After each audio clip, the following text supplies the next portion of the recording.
what was your experience with psionic psychic abilities in different species, yourself, or the project, humans? And There were a few. So we had implants we had mechanical telepathy.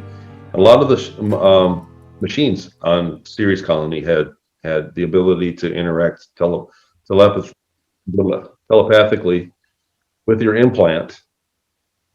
So you could go up to like a vending machine and interact with it without really touching it. Um, but there are beings that were advanced it was 100% mental. And I remember the doctor telling me that people would get headaches, that a lot of people had side effects from the mechanical telepathy, that there were problems with it, that when they interacted with the being that was naturally telepathic, that it was a smoother, better communication. In the early days, the very first program when I was 10 years old put me through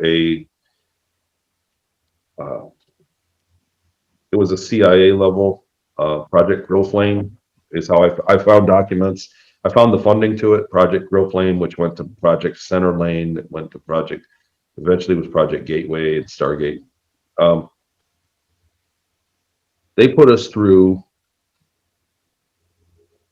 like a remote viewing program, but what they were doing we were kids and they were putting us near to death. So they gave us, I found info that it's probably a version of ketamine, like the original that they were using for an anesthetic to use to conduct surgery in combat situations in Vietnam. It was like that drug. It's like in the ketamine family, but it brought soldiers near to death, and they would start having accurate prophetic visions. But they gave it to kids. They would give us an IV, and they would put us under and bring us near to death, and then we would channel or talk to our higher self. I don't know. I was out when they did it, but that's what I did for almost 2 years. In my first assignment, that's what I was. They also had people from the Monroe Institute come, and they were using the binaural program, the hemisync technology for some of the kids. So there was a dozen of us kids, and they put us all through that, and they grade us our tests. And some kids really responded to that. I remember that whole thing of going. We were in the desert in Southern California. We were in Inyokern, California, and they would hide things out in the desert and then show us we went out in the desert, and he said he would have these like hills numbered. And by hills, I mean like a small berm, like a small 3-4 foot berm out in the desert numbered.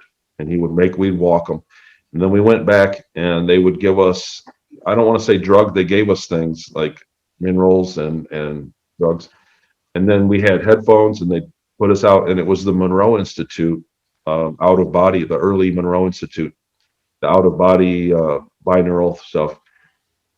And we would be out of body, and they would have us go find, he would paint rocks colors and have us go find where they were hidden by those hills. And that was the test. And it was very effective. I found the first time I only found one, the second time I found 2 of them, but some kids got all 3 every time. They did it very easily. So I think that kicked me into the next program, and that's how I ended up getting the near-death thing, the near-death tech. Makes sense. So that was my assignment after that. But so there's actually quite a bit of information about the science of that, how that works, how ESP works, and quantum holograph theory. I did have it's not on my website. I can't get the load, but I did have the book, the Stalking the Wild Pendulum book, on my website, as well as some declassified CIA documents that explain the gateway process. And they did quite a bit of research. They were able to actually kill people by going into higher focus states, basically using drugs and binaural meditation. And they were able to, what they found was, if they had more than one person, they had a greater effect on changing, they call it the hologram, changing the hologram. And they would go to target people, and they could have them induce heart attacks. Yeah, and that's their goats kind of thing, stop a heartbeat. That movie, I think, was that myself. That movie was the same time that they declassified that information, so that they came out and made fun of it. So that induces the giggle factor. When you talk about it, that's the first thing that people say. Oh, you mean like men who stare at goats? Yeah, that's funny. That was all bull. The guy ran into the wall. Like they made fun of it. Yeah. So that when you actually are confronted with the actual genuine information, that your first response is that it's not real. Oh yeah, the mind control. Yeah. So I like I'm a healer. I help target individuals, people are experiencers, and like get everything back together, especially if they have like altars and they want to access their power to help the planet. Yeah, there's a lot of militaries that will like when people are coming out of their age of innocence and they start activating their genetics, whatever rarity, emitting some type of rare energy that gets attention of some monitoring device, triggers some IQ test, and then they get flagged for a possible project. And then they get worked into things like super soldiers, going into engineers, science, psionics divisions, remote viewing, remote experiencing, influencing, remote assassination, the different psychic tracking, looking for different resources, telepathy, um, and then like the more advanced abilities that are rare in individuals with rare DNA, or if they're like projects like Project Ibis that's been exposed by Max Spears, and other ones that are named after gods that try to take their power to keep the project going because it doesn't have much um, support other than stealing it from the god, or if the god wants to take it over themselves. And then a lot of those projects I see, they're looking for spirits that are unique, maybe even deities, branching out and then incarnating as humans. So there's a lot of things to that the future, mostly because these military projects from the future are coming back with more advanced technology to try to influence the timeline and maintain control to continue their version of the timeline. Uh, That's a mouthful. Yeah. What have you experienced in the types of projects that they wanted to recruit you for that you remember going back? And I also found out that a lot of people that remember and successfully, such as yourself, will usually get triggered to remember the worst possible thing they've been through because it's the trauma that needs attention. And then the other memories will come back later. Do you also, sorry, a lot of questions. No, no, you're absolutely right. So right. So with myself, what happens is when somebody experiences a great trauma, that especially is caused by somebody else, like it's different from a car accident, or something random thing happened to you. But when somebody else traumatizes you, people will seek it out. You'll seek that trauma out again. And in order to in an attempt, on a subconscious level, you'll seek out the trauma that you experienced, so that on a subconscious level, in an attempt to master the situation. So the things that I went through at the early age, I was helpless. So I found myself by de facto kind of seeking out the same things, the same trauma, in order to become in order to master it. And when I got my memories back and I started researching it, I stumbled across some of the old movies, the declassified movies, and they had us rigged up and drugged. And these are movies with subliminal messages, and they had it set up to where I couldn't look away. I couldn't close my eyes, and I couldn't look away from the movies.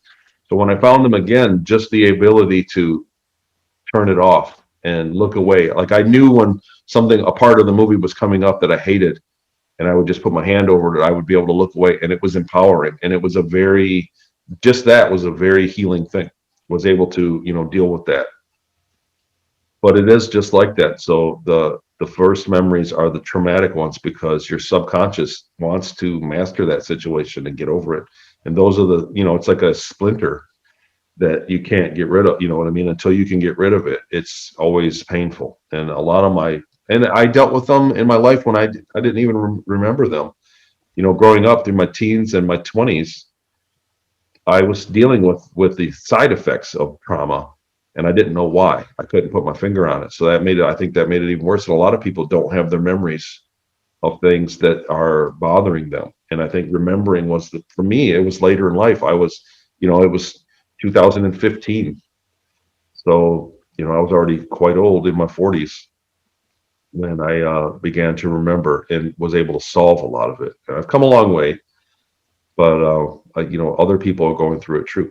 The other thing is, it's worth looking at what you were saying about the psionics, that their research was based on focus levels. In other words, you and I are at focus level 1 right now because we're wide awake and we're interacting in the 3D. So it's a hologram, basically quantum holograph theory is how it's based, and we are interacting in fully in the hologram. Like, I could pick things up and set them down. When you get sleepy or drowsy, kind of when you're starting to let go of worrying about the hologram, you become focus level 2. I think it's 3 or 4 when you're asleep, you're light sleeping. And then focus level 5 is a deeper sleep, and to 6 and 7. I think it's focus level 11 when you get into a lucid REM sleep, like a lucid sleep, where you can actually access the future and the past and begin to remote view and see other things in the hologram from the outside of it. And then I think focus 25 was death. You're dead. And then when you got to the oversoul, when you lost your individuality, was like focus 40. It's all, this is public info from the declassified CIA library, Wow. Really? but that's how they Kind of did it. They into had, the layers of trance myself. They called it something different, but I'm like, wow, what can you do here? Oh, that's the CIA, how the CIA classified it during the, and then the color breathing. I don't know if you heard of that, but that's how they did it. When they got to focus 11 or 12, they would find somebody, like, seek somebody out and then put color on them. And blue was healing. They could, like, somebody that was injured, an injury, they'd get 4 or 5 people and then go to them in an out of body situation and then just cast blue on them, and they found that it increased heal time. Red would disrupt them and slow the heal time and actually hurt people. That was red. They were focused, hmm. color breathing red. There's yellow. There's other things. There's a lot. There's the document. I had it on my website. I got to get it up there again. It's very important stuff for people that understand, and that people that can get into a focus level while they're dreaming. Some people can naturally lucid dream. Some people can do it. The binaural thing. There are a few Monroe Institute binaural meditations. There's 2 of them, I think, that are on YouTube that are free. They're like 30 and 40 minutes. You can do those and get into a meditative state and actually lucid dream, and it can kick you into that state by the hemi sync. I don't know if you're aware of that, how that works. So they play a tone in one ear and one in the other, and it syncs both sides of the brain. The CIA research says that and I'll get the left and right confused, but like, your left side of your brain interacts with the hologram, and your right side of the brain interacts outside the hologram. So when you get information in a dream, the 2 parts of your brain can't translate it to one another, and that's why dreams don't make sense. It's really something else, but you're dreaming of a car ride, but in your dream you're on a bicycle in an ocean, right? Because the translation between both sides of your brain. So when you use hemisync and get your brain in synchronous, the wavelengths are synchronous. When you actually dream that when you're going to the future and see that you're driving the car, your right side of the right side of the brain that interacts with the hologram remembers it as a car drive, so that it's way far more effective to look into the future or the past, to begin to manipulate out to do things outside of the hologram. Very interesting. Huh. I'll have to go into that more. Thank you. I appreciate that. Did you ever experience telepathic communication after you got back into this the land of 3D? From God, you put me on the like spot, man. What'd you say? There were a couple times when I was in my day-to-day life and I felt like I was being contacted, and I thought, this is crazy, and I shut it off. No, I was like, go away. But there were a couple times when I felt like somebody was trying to reach out to me. I still feel sometimes that the insects on Mars that I interacted with try to communicate with me. Um, Even in fact, very recently. But they're not saying anything more like that. Kind of like I haven't got a really substance kind of message. It's more like friendship, we're your friends and I'm your friend kind of thing. And there's still a little bit of apprehension, uh, but I do feel like I do get contacted sometimes. Cool. Yeah. Yeah. And anyone out there listening, you can learn telepathy too. Anyone can learn. I got into it quite a bit ago. Had to. And, it kind of got opened up quite a bit with my empathic ability. So a lot. I recommend starting with the heart telepathy and like ability to translate energy and motion coming towards you. The heart will contain like a text message box of every telepathic message you've ever gotten in the neurosynaptic pathways of the heart brain. Then create a big field of memory that links to the brain. You can translate all this in intuition, and it's like setting up an email and then category boxes to like start like organizing all of them, and then be able to narrow it down and get rid of all the doubt and screen memories, and then initiate a back and forth walkie-talkie between especially positive beings. I recommend like Earth, your higher self, your source, soul family, ancestors to start with, and then go out to beings you specifically trust. And then otherwise, because it's going into that thing of like, oh, is this being really what they say they are? And then are they manipulating things? But you will definitely, if you keep going, because doubt is like the big blockage, and then being able to get past that. But if you keep going, you will have a very powerful experience. It will increase, it will get more clear, all that. It's interesting. And yeah, all those messages waiting for you in your heart for sure. Yeah, so like if you've ever gotten big buzzes in the ear, or like things Oh in the yeah. head, yeah, like the kind of like, especially right before you go to sleep and the thoughts are in a different train, like they start contacting you. If you set up times when to receive, and if you're doing something specifically that would trigger, like some species will be like, oh, trigger the message to react to them, that they have a message when they talk about this or have this in their focus, or like this species or this planet is in their focus, and then something will be like, whoa, what was that? And then it's easier to understand that that type of thing is contacting you. Experience that. Interesting. It's definitely a cornerstone of the space programs. Mm. Telepathy. What skill sets did they bring you in to learn through the different moving you through the project? Well, I ended up, the longest job I had was basically just maintenance, ship maintenance. I was basically like a custodian. I refilled things, I fixed things on a ship that was an old submarine. And You get into engineering? yeah, and then engineering I was a cargo engineer, and basically all I was doing there was, and that job was a reward for a job well done. There was a time when they said that I would have if I would have not been a slave and been an actual soldier, that I would have qualified for a medal. I would have medaled. And so as a result, they couldn't give me a medal, so they gave me an easier job. And that's how I ended up being a cargo engineer. And what it was is that there were on the ship I ended up on, there were 5 cargo bays, and I had 2 of them were under my supervision. And there was a room above the cargo bays, like the port side of the ship, the left-hand side of the ship. Those 2 cargo bays on that side, there was a room above that bridged across. There were 2 cargo bays, and then there was a staircase, and it went up to a room, and that room went all the way across the ship and down with another staircase to the other 2 cargo bays. And then the main cargo bay, the sea bay, was in the back. But what I did was we would take on cargo, and the crew down in the bay would measure and weigh all the cargo and then generate a report to me, and then I would just enter that data into the computer. So it was like a pylon, like a thing that had a touch screen on it, and I would just input data, and that's pretty much all I did that day. And then that would generate a report back. So and you logged in, I could go anywhere in the ship and log in and do my job.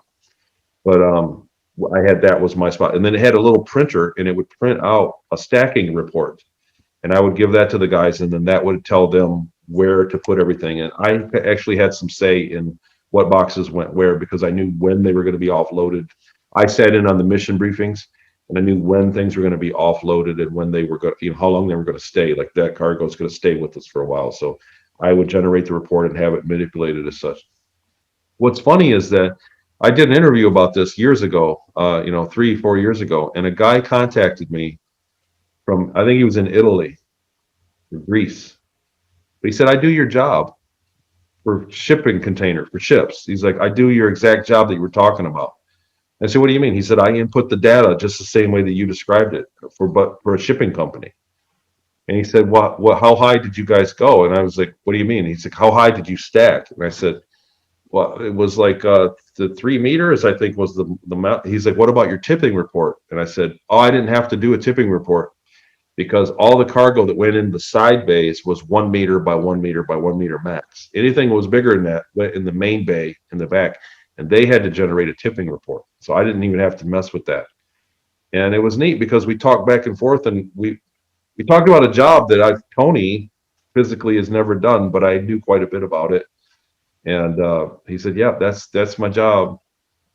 So that was strange. That was just something strange. The early on days when I did the intuitive stuff, I really shy away from. I've dabbled a little bit because I've done the research and found the Monroeans, that I found those techniques again. I've dabbled, but I really kind of thirsty for a normal life, man. You get what I'm saying? For like just a simple 3D life. I'd like to have it together and pay off some things and just kind of retire and kind of cruise. And so this is all kind of fell in my lap, really, after doing interviews. So it's not what I set out to do by any means. In the beginning, I just wanted somebody else to talk to, and I ended up doing an interview that led to another interview and another one. So any of the skills, the stuff that I've learned up there, to this day, I hate wrenching anything, like moving, turning bolts. That was from that 8 years of doing that on that ship, day in and day out. I absolutely hate wrenching on things, and I think that's why. Makes sense. Yeah, wouldn't that be nice to live a normal life without things imposing on it externally? Yeah. Yeah, it's a bit of a pipe dream. Yeah, but it's tough. Well, yeah, it takes work though, but yeah, I think it can be done. It's just like creating everything. For those that have like the incurring thing that we have, where the military wants to take people and use them for free labor. I personally have like a big. I'm kind of learning not to hate things, but I have a use for righteous anger, and when I find more points of slavery in the solar system, I want to do something about it. Whether whatever kind of people believe in that, it's fine. I think it can be changed in effect, especially if you're a mesh net.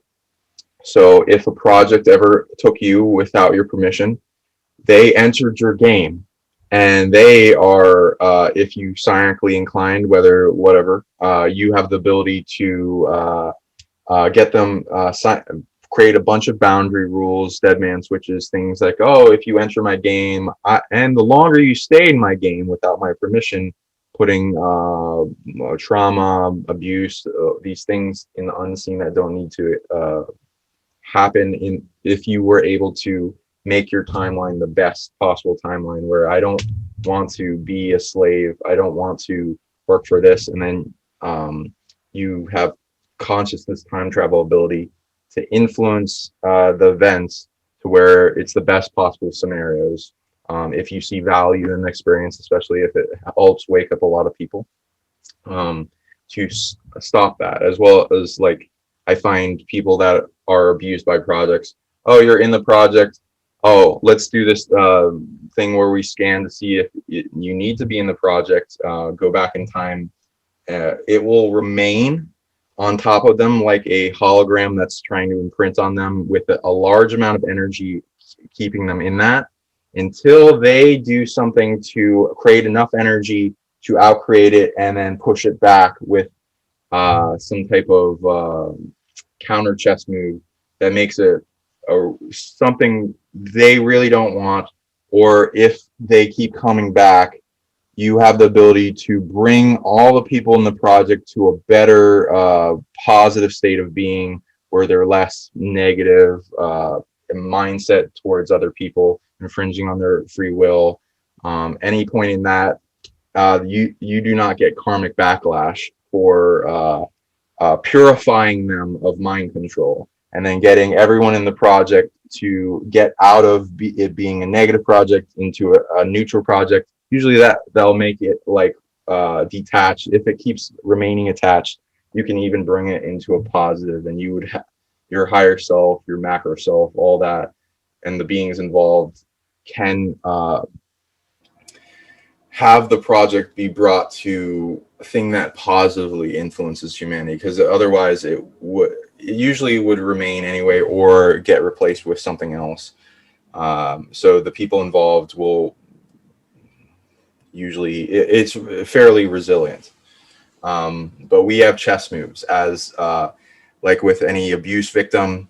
The predator entered your game, and it's attempt to fracture, make somebody less of themselves, or imprint their programs on the person, keep them in that victim mentality. It's gonna force make or break the person to where they overcome and become more resilient than the predator, and then they can take down the whole dark empire of abuse cycles that continue that state of being.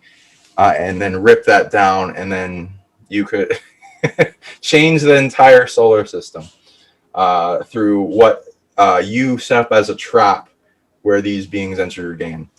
And I also find, besides the negative projects that are incurred on us in abduction, there will be also positive visitations that don't have any incurring on us, like our soul family that found us being witness in, like everyone on the planet is like witness protected from like predators of who they are in spirit, why they're here, what their mission was, why they even came here, because otherwise there'd be something trying to chess move to find out who they are, to control them even more.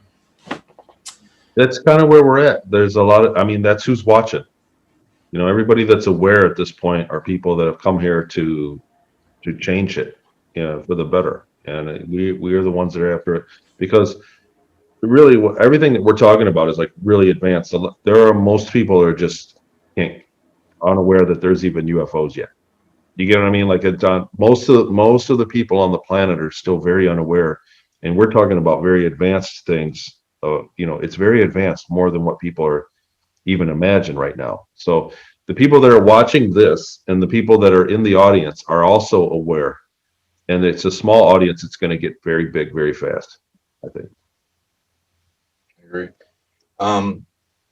What have you done for emotional somatic releases? I usually find, besides doing an actual regression, finding some way to feel safe in a trusting space where the emotions don't get stolen by like negative entities in the environment, whatever, to where the ego is okay to let go of all this emotion that we're holding on to in a big box that takes energy to hold on to. When it unleashes, and we like give it the time, the visual reflection, and like a remembering to sense, where the heck did this come from?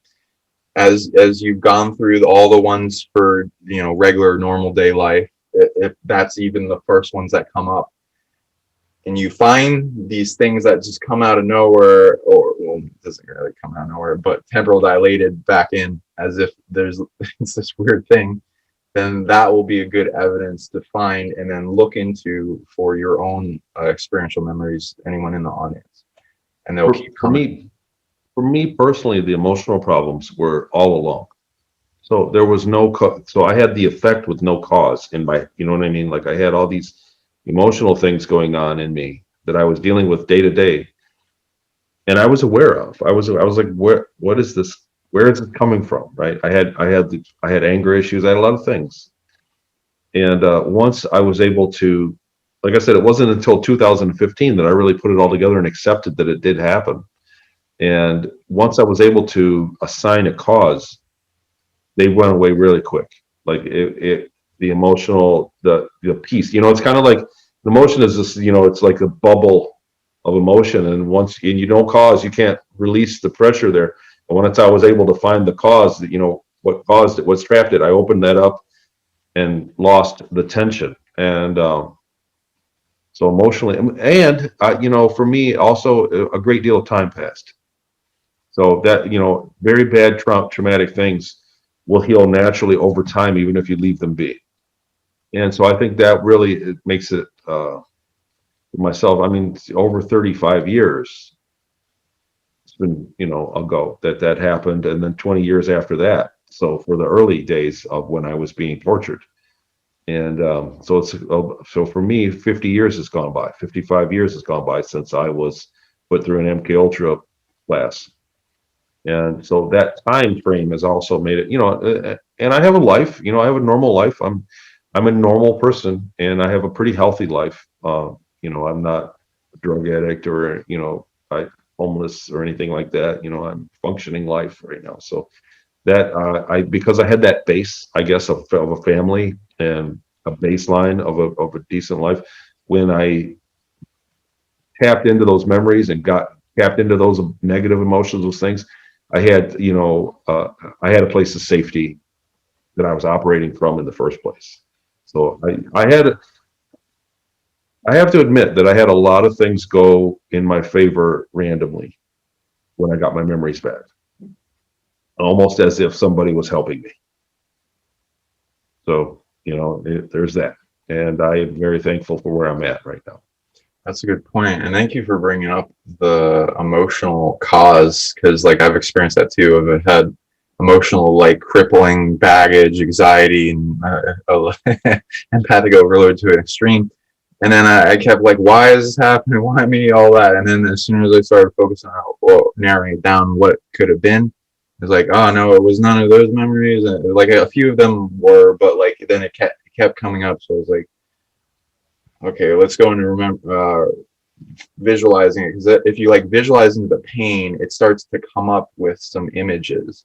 And then I started reading into that, and even though it looked weird and like I had, what the fuck, kind of like, is this? And the pain started and the emotions started going away, and I started getting like positive emotions that like Pavlov's dog kind of things. So that did seem like something was intuitive or intelligent about the process. It did feel like something was helping me, higher self, source, the earth, whatever you want to say. Do you feel that too? Like you're like a big chess player in this cause and effect that can, like with you existing on the timeline. I know you don't have to, like everyone No, go ego. I get exactly. Because I feel like you being on the timeline makes total changes to different people, and then a snowball effect within their mind and their ability to tap into the same information, which can bring a lot to this place.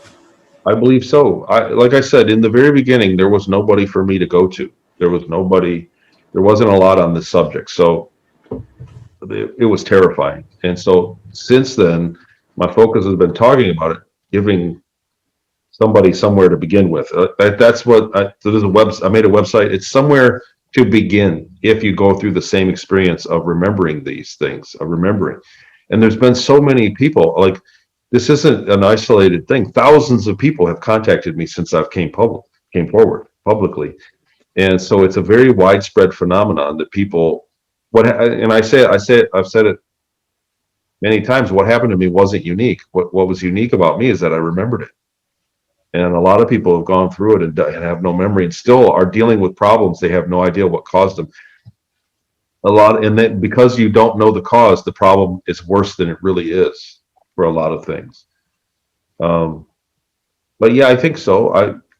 I don't know what I'm expecting to get out of it or what change I'm expecting, but I am happy that I got it off my chest and that other people are able to connect to their own experiences by me speaking about it. Because I couldn't see, sorry, I got a car flying by there. I couldn't see lying on my deathbed and thinking I should have told somebody about what I remember. You know, that was what scared me the most in the first place, was I couldn't see the last few minutes of my life going, man, I wish I would have had the courage to tell people what I remember I went through.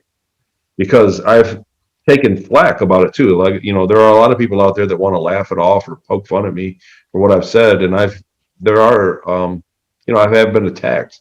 So it's not always great. It's been kind of inconvenient actually to speak about what I do speak about. But I'm happy I got it off my chest. I think that's the biggest healing factor that I've experienced, was just talking about it publicly. Right. Glad you did. Yeah, and continue to do so. So going into more into the Psionic stuff, do you ever feel there's something deep in you that is kind of like playing the right chess games and chess moves for what you needed to be for different to have the most Yes. amount of effect? And unfortunately, I always look at that and, like, you know, because things kind of line up and turn your life in one direction or another. You know, big life-changing things. You notice it's you making the decision, but on a different level. It's not so much consciously, because the rest of the world will start to point you in that direction as well, if you get what I'm saying.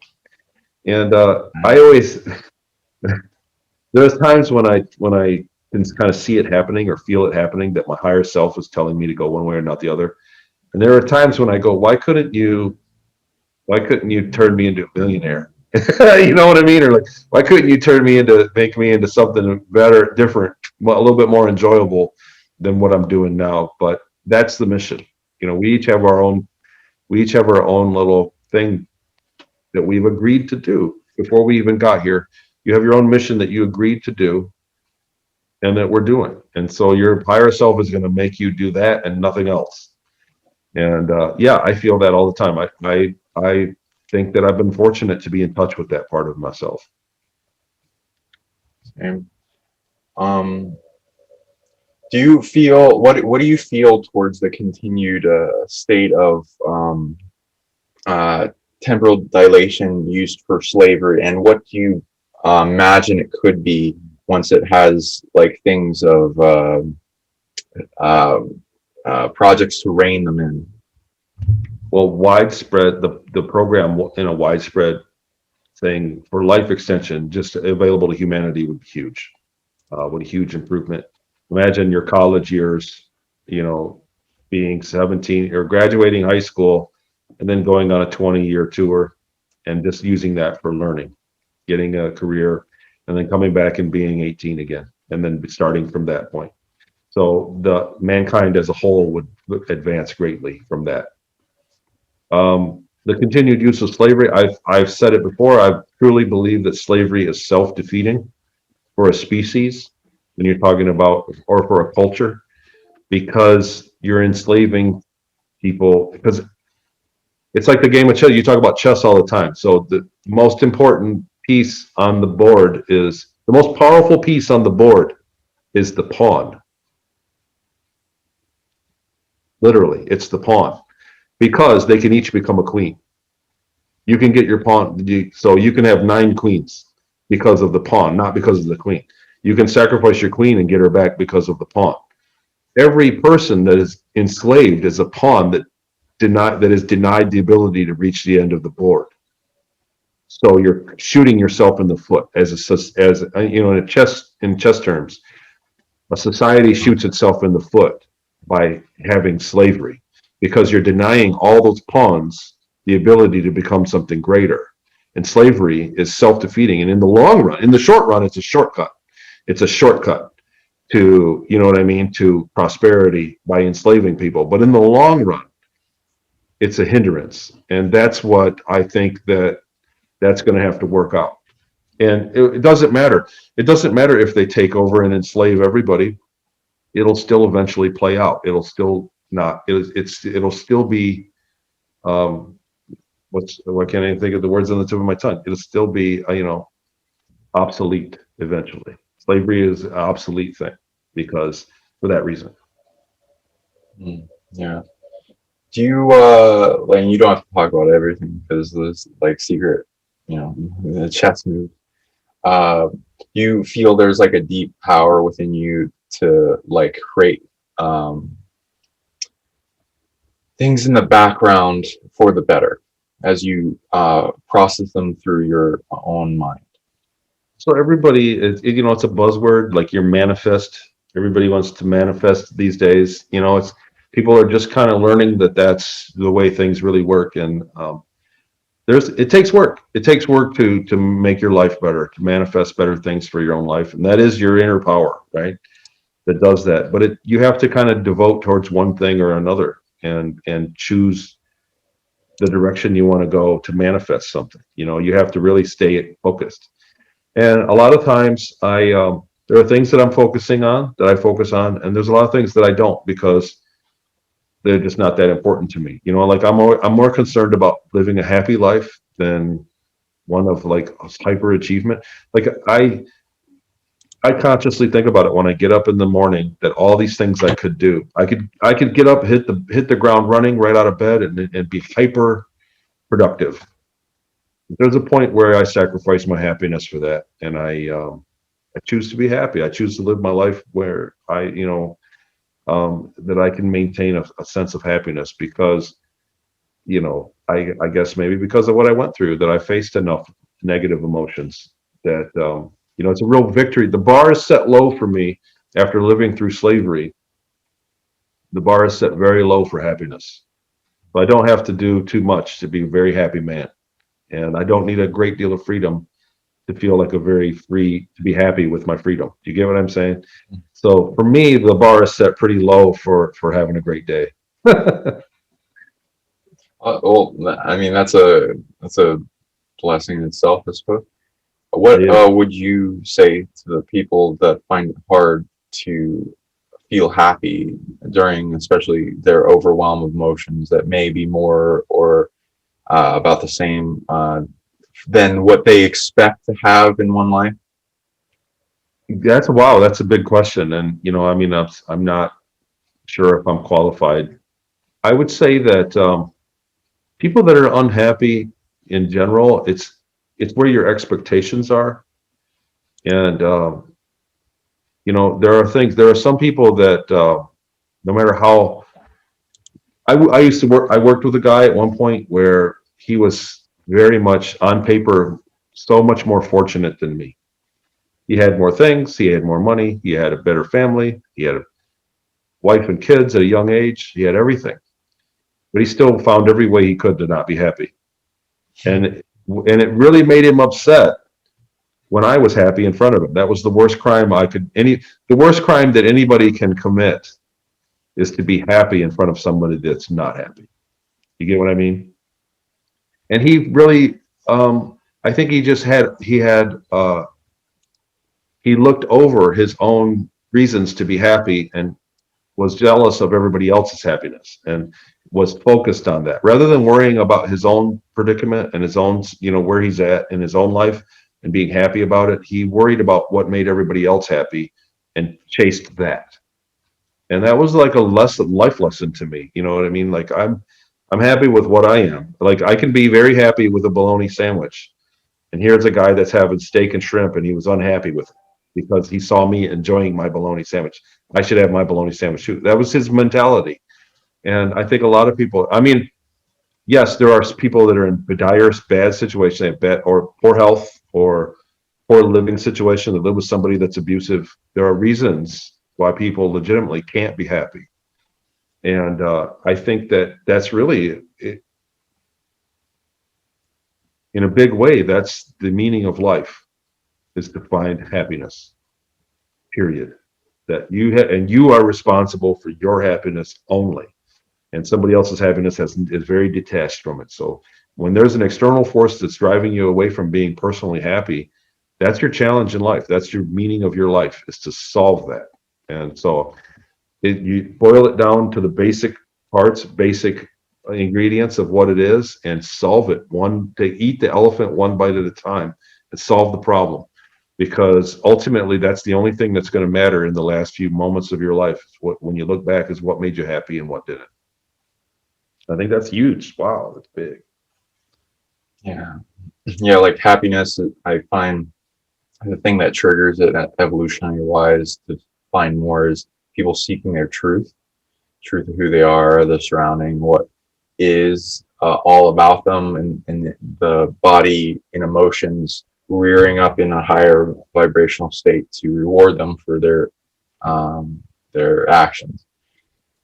So yeah, and I find there's a lot of things that will stop that as we get bogged down in what the external wants us, and as we go internally and find what is and translate and do it one at a time, it builds up and makes it easier to maintain.